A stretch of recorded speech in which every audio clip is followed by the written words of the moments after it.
Classic bedtime stories for kids, timeless fairy tales, and gentle adventures. Calming read-aloud stories to help children relax, drift off, and dream big every night, by Wren and Sable Classics. Introduction. Welcome. There is a specific kind of magic in the stories we tell right before the lights go out. These are the tales that have traveled through hundreds of years, passed down from parents to children in quiet rooms just like this one. In this collection, we have gathered the absolute classics, from Goldilocks and her 3 bowls of porridge to Cinderella and her glass slipper. I know that sometimes the original versions of these old stories can feel a little bit too intense for a peaceful Tuesday night. That is why these versions are special. We have kept all the wonder, the lessons, and the magic, but we have made them gentle. They are sized perfectly for that sweet window of time between putting on pajamas and drifting off to sleep.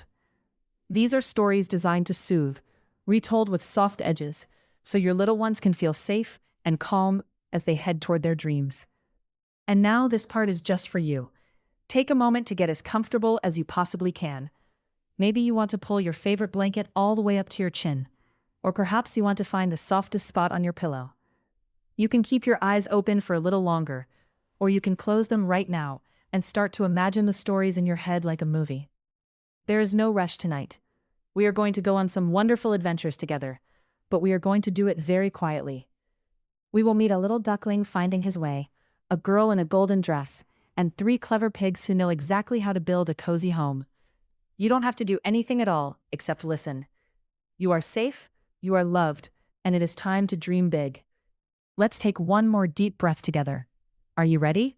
Goldilocks and the 3 Bears. Once upon a time, in a house made of sturdy logs and tucked away in the very heart of the Whispering Woods, there lived 3 bears. There was a great big Papa Bear, with a voice like the low rumble of a summer storm, a middle-sized Mama Bear, with a voice as sweet as clover honey, and a tiny, tumble-about Baby Bear, who had a voice like the chirp of a happy cricket. They were very kind bears, and their house was always filled with the smell of pine needles and toasted oats. One bright, sun-drenched morning, Mama Bear cooked a delicious pot of porridge. She stirred it with a big wooden spoon until it was creamy and thick. She poured the porridge into 3 different bowls. There was a great big bowl for Papa Bear, a middle-sized bowl for Mama Bear, and a tiny, blue-painted bowl for Baby Bear. But when they sat down to eat, the porridge was far too hot. It sent up little curls of steam that tickled their noses. "I have an idea," said Papa Bear with a gentle smile. "While our breakfast cools, let us take a slow stroll through the woods to see if the wild raspberries are ripening." So the 3 bears put on their sun hats and stepped out of their front door, leaving it just a little bit ajar to let the fresh morning breeze swirl through the house. Not long after they had wandered down the mossy path, a little girl named Goldilocks came walking by. She had hair as bright as a dandelion and a spirit as curious as a kitten. She had been picking daisies and following the path of a yellow butterfly when she smelled something wonderful. It was the scent of warm oats and sweet honey. Goldilocks followed her nose right up to the bear's front door.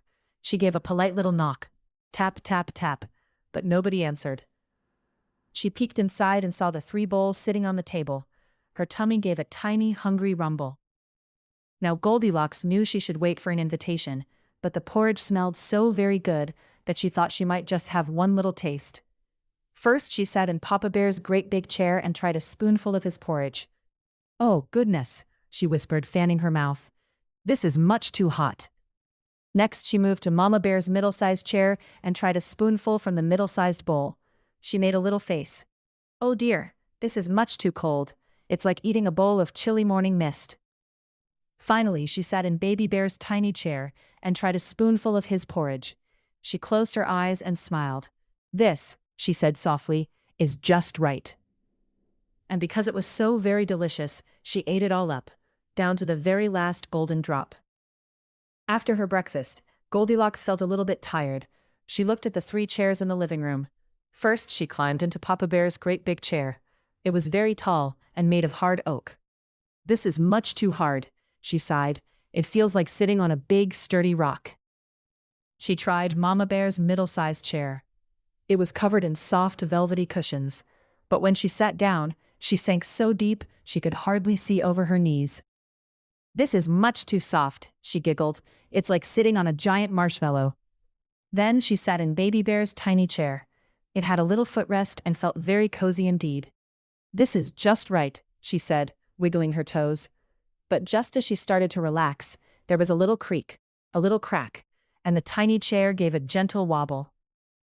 The legs were simply not used to a little girl, and they gave way, sending Goldilocks tumbling onto the soft rug with a surprised little laugh. Now Goldilocks was feeling very sleepy indeed.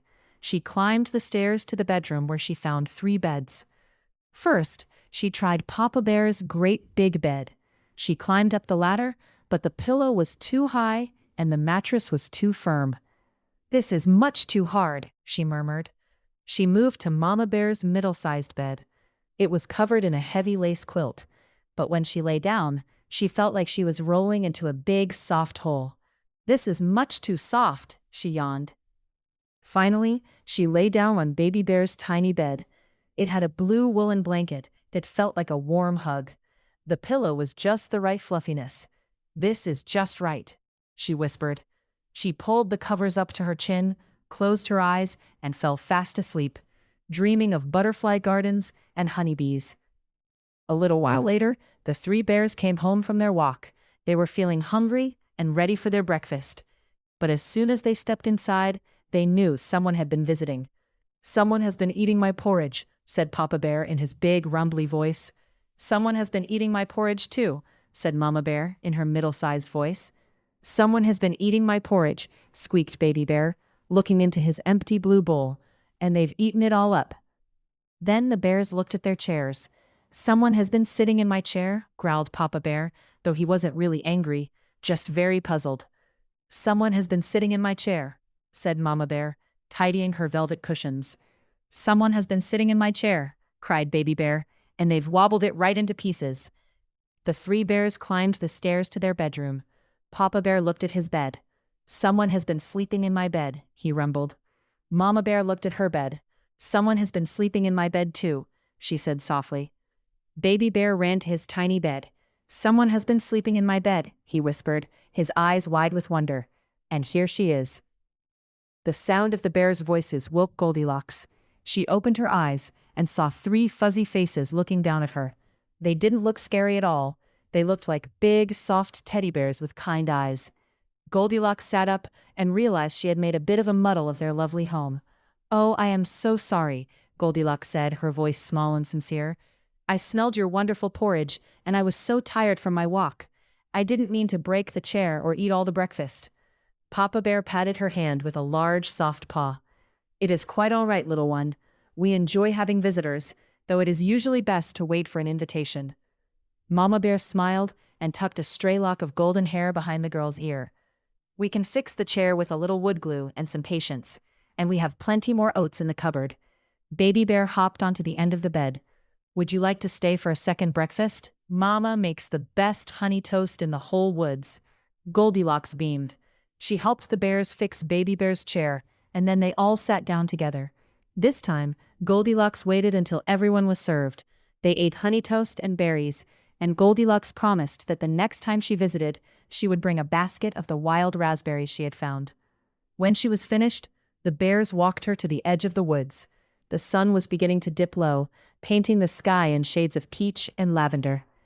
Goldilocks waved goodbye to her 3 new friends and skipped all the way home to her own cozy bed.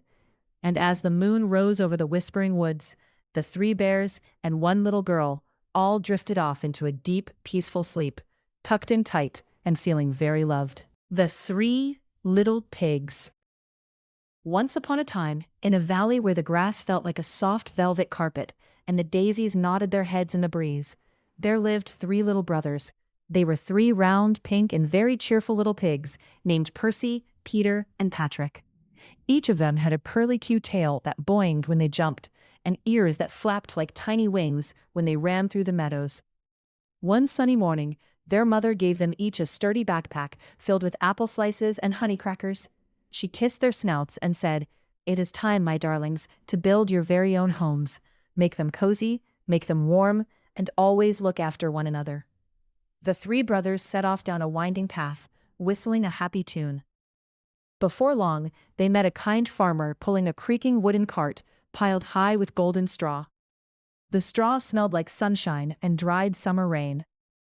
Percy, who was the youngest and loved to take long naps in the sun, thought the straw looked wonderfully soft. "Oh, may I please have some straw to build a house?" Percy asked with a polite little oink. The farmer agreed, and Percy set to work. He tucked and tied the straw into a beautiful, beehive-shaped cottage. It was finished by lunchtime, and it was the perfect place for a pig who loved to daydream. Percy fluffed up a straw pillow, curled into a ball, and fell fast asleep. Further down the road, Peter, the middle brother, met a woodcutter carrying bundles of sturdy branches and twigs. These sticks were smooth and smelled like the deep green forest. Peter liked to play and climb, and he thought a house made of wood would be just right for a forest home. He spent the afternoon leaning the sticks against one another, weaving them together until he had a sturdy little cabin. It looked like a cozy bird's nest, only much larger. Peter hung a little lantern by the door and sat down to eat his honey crackers, feeling very proud. Patrick, the eldest brother, continued walking until he found a pile of bright red bricks near a shimmering pond. Patrick was a pig who liked to take his time and do things very carefully. He put on a tiny yellow construction hat and began to mix together a thick gray paste called mortar. One by one, he laid the bricks in a neat row. Clink, smear, pat. He worked all through the afternoon and into the evening. While his brothers were already resting, Patrick was still busy, making sure his chimney was straight and his windows were snug. By the time the silver moon began to rise, Patrick had the sturdiest, warmest little house in the whole valley, with a heavy oak door and a fireplace that made the whole room glow. Now living in that same valley was a very large, very furry wolf named Barnaby. Barnaby wasn't exactly a mean wolf, but he was a very loud one, and his tummy often made a rumbling sound like a distant thunderstorm. And the smell of piglet snacks wafting through the air made him feel very huffy and puffy indeed. Barnaby trotted up to Percy's straw house. He knocked on the door, tap, tap, tap, and said in his deep, gravelly voice, little pig, let me come in." Percy woke up with a start. He knew Barnaby was a bit of a grouch when he was hungry. "No, no," Percy squeaked. "Not by the hair of my chinny chin chin." Barnaby sighed a big wolfy sigh. "Then I'll huff and I'll puff and I'll blow your house in." He took a deep breath, puffed out his furry cheeks until they looked like two gray balloons, and let out a mighty sneeze-like blow. Whoosh! The straw flew up into the air like golden confetti. Percy didn't have a scratch on him, but he didn't have a house anymore either. He scrambled to his feet and ran as fast as his little trotters could carry him all the way to Peter's house of sticks. Barnaby followed, his tummy rumbling even louder now. He reached the stick house and knocked on the door. Thump, thump, thump. Little pigs, let me come in." "No," shouted Percy and Peter together. "Not by the hairs of our chinny chin chins." "Then I'll huff and I'll puff and I'll blow your house in." Barnaby took an even deeper breath, filling his lungs with the cool evening air. He blew a gust so strong it felt like a summer gale. Clatter, crash. The sticks tumbled down in a big wooden heap. The two brothers popped out from under the pile, shook the leaves off their ears, and raced down the path to Patrick's brick house. Patrick opened the door just in time, and the three brothers huddled together inside. The brick house felt safe and solid. Patrick had a big pot of vegetable soup simmering on the fire, and the room smelled of carrots and thyme. Barnaby arrived at the brick house. He was feeling quite tired now, but he was still very hungry. He knocked on the heavy oak door. Bang, bang, bang. Little pigs, let me come in." "Not by the hairs of our chinny chin chins," Patrick called out bravely. Barnaby huffed. He puffed. He huffed again. He puffed until his face turned a dusty shade of pink. But the brick house didn't move a single inch. It stood tall and strong, glowing warmly in the moonlight. Barnaby sat down on the grass and scratched his ear. He saw the chimney on the roof, and thought, "Aha! I shall slide down the chimney and join them for dinner that way." He climbed up the roof, wiggling his big paws, and peered down the dark chimney. Inside, the pigs heard the scratching. Patrick quickly moved the big pot of soup right under the chimney opening. It wasn't boiling hot, just pleasantly warm and very bubbly. With a loud whoop, Barnaby slid down the soot-covered bricks. Plop! He landed right in the pot of soup. The soup splashed everywhere, and Barnaby jumped out with a start. His gray fur was covered in orange carrots, green peas, and a whole lot of black soot.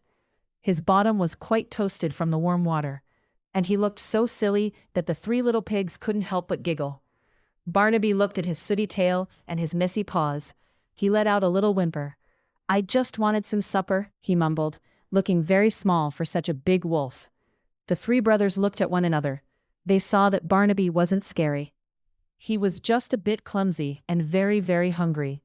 Patrick reached out and handed the wolf a large soft towel. "You can stay for supper, Barnaby," Patrick said kindly, "but you must promise not to blow down any more houses." Barnaby dried himself off, wagging his tail. "I promise," he said. The three pigs and the wolf sat down together at the wooden table. They shared the big pot of vegetable soup and the rest of the honey crackers.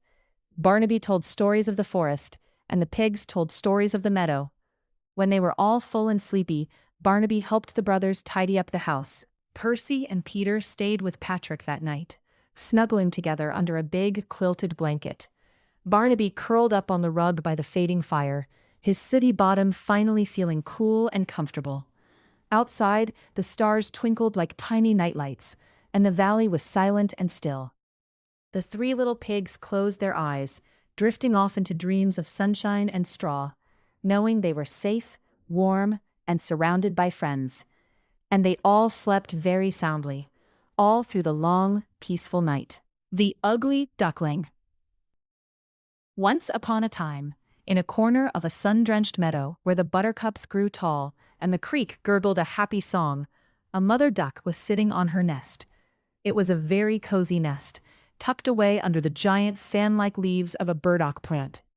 The sun felt like a warm hug on her feathers, and the air smelled of sweet grass and clover.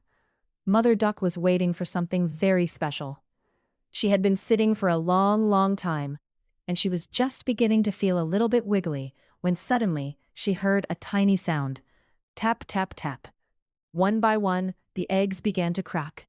Out popped a little yellow head, then another and another. "Peep, peep," the tiny ducklings cried, shaking their fuzzy wings and looking at the world with bright, curious eyes. They were as yellow as lemon drops and as soft as dandelion puffs. Mother Duck felt so proud. She counted them carefully. 1, 2, 3, 4, 5. But wait, the largest egg, a big speckled one in the very middle of the nest, had not moved at all. Mother Duck settled back down with a patient sigh. "Just a little longer," she whispered to herself. "Some things take a bit more time to grow, and that's perfectly all right." Finally, the big egg began to wobble. It rocked to the left, and it rocked to the right. Then, with a loud crack, out tumbled the last chick. He wasn't small or yellow like the others. He was quite large, with feathers the color of a soft rain cloud, and his feet seemed just a little bit too big for his body. He looked at that mother duck and gave a deep honking quack. The other ducklings stared. He didn't look like a lemon drop. He looked like a fuzzy gray shadow. But Mother Duck reached out and tucked him under her wing just the same. "He is my own," she thought, "and he has a very brave, strong heart." The next day, the sun shone even brighter, and it was time for the family's first swim. Mother Duck led her brood down to the sparkling water. Splash! In she went, followed by 5 little yellow ducklings. Then, with a brave hop, the big gray duckling jumped in too. To everyone's surprise, he was a wonderful swimmer. He paddled his big feet with great rhythm, and he floated as light as a cork. He felt the cool water against his tummy, and the gentle breeze in his feathers, and he felt very happy indeed. However, as the days went by, the big gray duckling began to feel a bit like a puzzle piece that didn't quite fit the picture. When the family waddled through the farmyard, the chickens would tilt their heads and say, "My, what a tall fellow he is," and the cows would blink their big, slow eyes and wonder why he didn't have a yellow coat. The gray duckling was very kind and very gentle, but because he looked different, he felt a little bit lonely. He felt like he was waiting for something, though he didn't know quite what it was. One afternoon, as the leaves on the trees began to turn the color of orange marmalade and crisp toast, the gray duckling decided to take a long, quiet walk to see the world. He wandered past the tall reeds and through the rustling woods.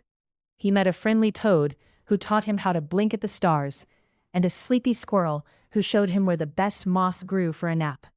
The world was very big and very beautiful, and everywhere he went, the gray duckling was polite and helpful. One evening, just as the sun was dipping below the hills, painting the sky in shades of violet and pink, the duckling saw something marvelous. A flock of large, magnificent birds rose up from the reeds. They were as white as fresh snow, with long, graceful necks, and wings that made a soft whoosh-whoosh sound as they flew. They were the most beautiful things he had ever seen. He felt a strange tug in his chest, a feeling of love and wonder as he watched them fly toward the warm south. "I wish I could be like them," he whispered into the twilight. Winter came, turning the meadow into a sparkling wonderland of white. The duckling found a very snug spot under a thicket of evergreen trees where the snow couldn't reach him. He spent the chilly days dreaming of the spring and the nights watching the moon climb high in the sky. He wasn't lonely, for he had the stars for company and the quiet music of the winter wind to lull him to sleep. When the sun began to feel warm again, and the first snowdrops poked their heads through the ground, the duckling stretched his wings. They felt much stronger now, wide and powerful. He flapped them once, twice, and suddenly, he found himself lifting off the ground. He flew higher and higher, over the budding trees and the shimmering creek, until he landed softly in a pond near a beautiful garden. 3 white swans were swimming there, gliding across the water like clouds. The duckling felt shy, but he wanted to be near them. He swam toward them, bowing his head low. As he looked down into the clear, still water, he saw his own reflection for the first time in a very long time. He gasped a little breath of surprise. The big, gray, awkward bird was gone. In his place was a magnificent swan, with feathers as white as a lily, and a neck that curved like a silver ribbon. He wasn't a duckling at all. He never had been. He was a swan, and he had finally found where he belonged. The other swans swam over to him and greeted him with gentle nuzzles. They didn't think he was odd or different. They thought he was wonderful. Just then some children came to the edge of the pond with bits of bread. "Look," a little girl cried, clapping her hands. "There is a new swan. He is the loveliest of them all." The swan felt a warm glow spread from his beak to his toes. He wasn't proud or boastful. He was simply happy. He remembered the warm nest under the burdock leaves, and the kind mother duck, who had loved him when he was gray and fuzzy. He tucked his head under his wing, feeling the soft, white feathers and the calm rhythm of the water beneath him. The sun began to set, casting a golden light over the pond. The flowers in the garden started to close their petals for the night, and the crickets began their evening lullaby. The swan drifted slowly near the reeds, safe and warm, and home at last. And as the stars began to twinkle in the deep blue sky, he closed his eyes and fell into a deep, peaceful sleep. "Good night, little swan. Good night." The Tortoise and the Hare. Once upon a golden afternoon, in a meadow where the grass smelled like honey and the daisies nodded their heads in the summer breeze, lived 2 very different friends. One was a hare named Harry, who was quite possibly the fastest creature in the whole wide world. Harry was a whirl of soft brown fur and long, twitchy ears. He didn't just walk, he boinged. He didn't just run, he zoomed. His feet went patter, patter, patter so quickly that they looked like a happy little blur. The other friend was a tortoise named Timothy. Timothy was a very grand, very sturdy fellow with a shell that looked like a collection of smooth, polished river stones. Timothy did everything with great care and a very big smile. When he moved, he went creak-tock, like a grandfather clock. He liked to stop and smell every single clover blossom along his path, and he always had time to say a slow, polite hello to the ladybugs. One morning, Harry the Hare was feeling particularly bouncy. "Look at me," he cried, zigzagging around a buttercup. "I'm so fast that I could probably run around the whole world before breakfast." "Timothy, my dear friend, don't you ever wish you could move a little bit faster? You move so slowly that I think the snails might be overtaking you." Timothy the tortoise chuckled, a deep and rumbly sound that started in his toes and ended in his shell. I get where I'm going exactly when I mean to get there, he said gently.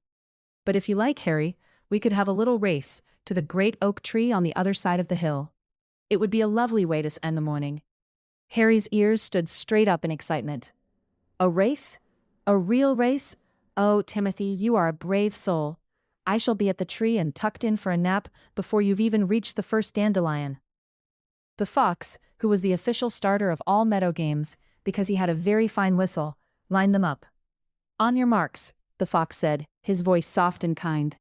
Get set, and off you go. Zip! Harry was gone in a flash of brown fur.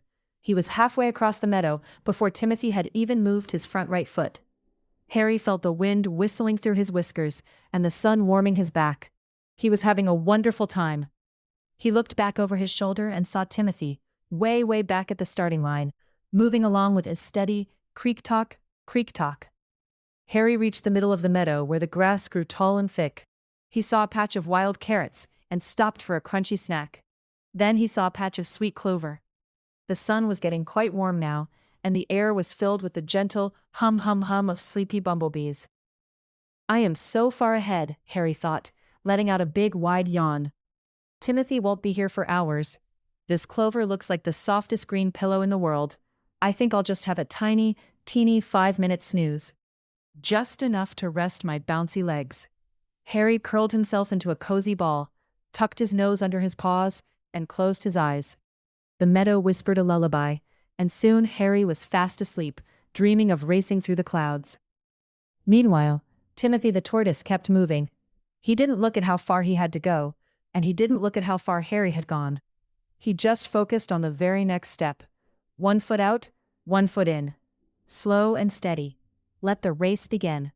He passed the dandelions, he passed the patch of carrots, he even passed the spot where Harry was sleeping, but he moved so quietly on the soft moss that Harry didn't hear a thing. Timothy saw a beautiful blue butterfly and gave it a tiny nod. He saw a sparkly spiderweb and was careful not to bump it. He was enjoying the journey. The sun began to dip a little lower in the sky, turning the world a soft, dusty pink. Timothy reached the bottom of the hill, where the great oak tree stood, its branches reaching out like a big, wooden hug. Back in the clover patch, a ladybug landed on Harry's nose. Harry gave a great big sneeze, achoo, and woke up with a start. He looked at the long shadows on the grass. Oh my goodness, he cried, his ears twitching wildly. How long have I been dreaming? He looked toward the finish line and saw a small, round shape moving slowly toward the great oak. It was Timothy. Harry scrambled to his feet.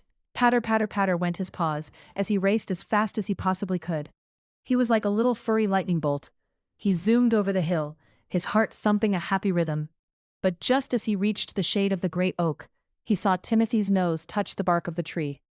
Timothy had finished the race.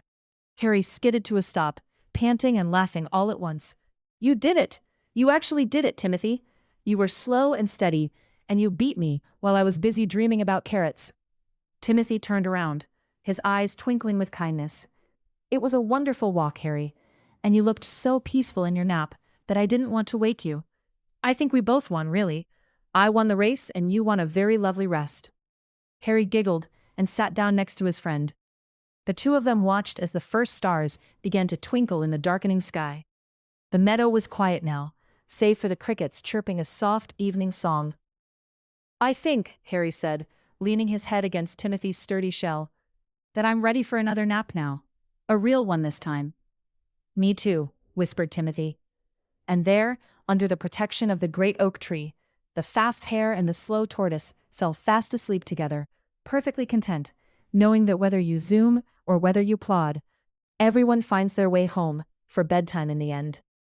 The moon climbed high, casting a silver blanket over the meadow, and all was still, and all was well, and all was very, very quiet.